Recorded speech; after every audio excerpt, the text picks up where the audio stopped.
All right, Coach, if you just want to start with an opening statement, and we'll get into questions. Well, we find ourselves in a similar situation we've been in a lot this year, but something about that one did feel a little bit different as it went. Felt like we were in this one a little bit longer maybe than we have in the past. That's a good thing. I think every week we kind of learn a little bit more about where we need to go as a program. And I think with the things that we've identified as a staff that we need to improve on, every week that goes by, we feel like we're spot on. We've got to get bigger. We've got to get stronger. There's a lot of things in those areas that we've got to do because there's things that are just there we just can't execute. When you see guys just getting knocked straight back, that's a problem. And then part of that comes with being so young and so youthful. I don't know. Our freshman count is broke the thing so far. I can't keep up with it, but I continue to see little bitty guys going there fighting their tail off.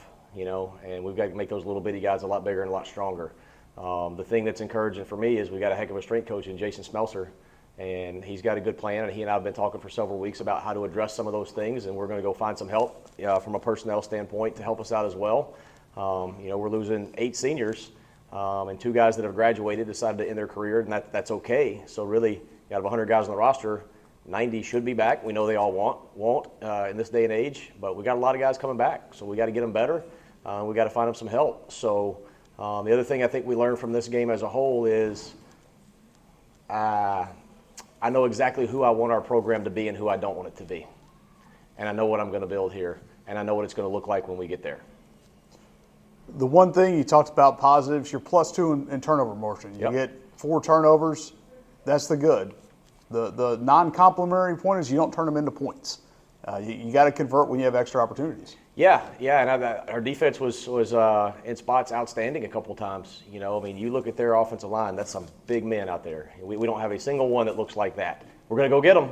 I promise you that. We are going to go get them. And we'll look like that pretty soon.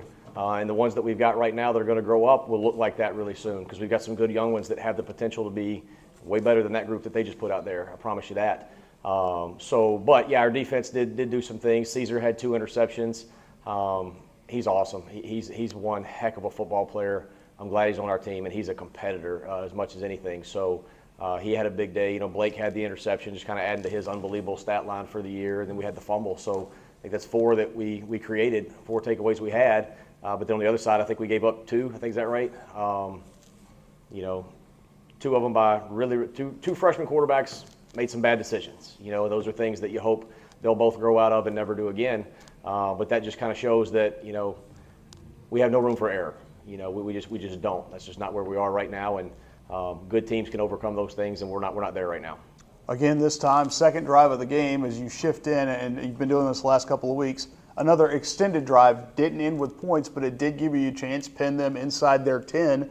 And again, took the first quarter scoreless. You mentioned you felt like you were in it longer. Certainly on the scoreboard, it was that way.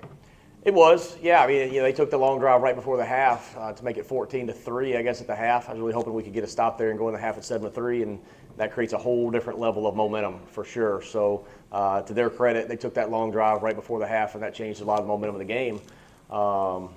And that's just one of those spots where we got to be bigger and stronger. That was a drive that was a great example of that. So, I felt like we were in it longer. That was a good thing. We found a few first downs early. And there's a lot of competition in a lot of spots, and that's a good thing. When you have competition, you either step up and get better or you get blown by. So it'll be interesting to see how some guys respond to some competitions at a lot of spots. Spring practice, we got one more game that we're going to go do everything we can to beat Houston Christian. And I can't wait for spring practice because we're going to find out, who really wants to do this thing after Coach Meltzer has some time with them.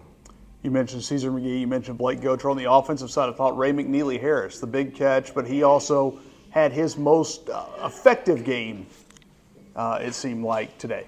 Yeah, Ray's a talented athlete, and he had the big catch. Abram hit him down the sideline. Abram got in the pocket and just made a play, which is kind of Abram's style of play. That's what he does, and Ray made a great catch there. Then he had the good run, and he's another one, freshman.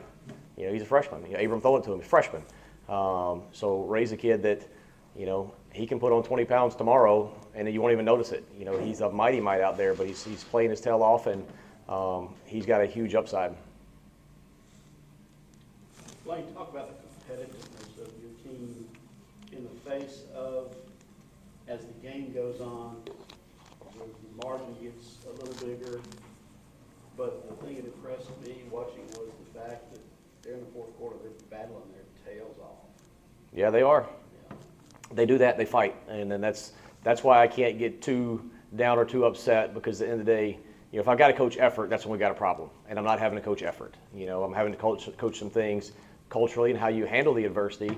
But when the ball snapped, they're fighting, and I do appreciate that. Coach Conner and I have had this conversation a lot. My career has been a lot at this level, and they're kind of still new to it. And we've talked about things that our staff is kind of learning through it. And when you play the FBS games, that's exactly what happens. You go out there and you fight, and you keep it close. And then you get in that late second quarter, third quarter, and fourth quarter, they take the big bodies and the numbers, and they just start leaning on you, and it gets tough. And that's what happens to us every week. Right now, every week from a physical standpoint is an FBS game, so to speak. We fight as long as we can, and then the attrition wears in, and the big bodies start leaning on you, and it gets tough. But you're right, and I appreciate you recognizing that. Then you had quarterback, a very unique situation with that quarterback, in that you interchanged and even had two guys in the field at the same time. Yeah. I know trying to create a spark, but I thought your team maintained continuity throughout those shifts. They did. I've said before here that I don't ever want to be a two-quarterback system. It's not something I believe in. I've stayed away from it forever, but here we are doing it.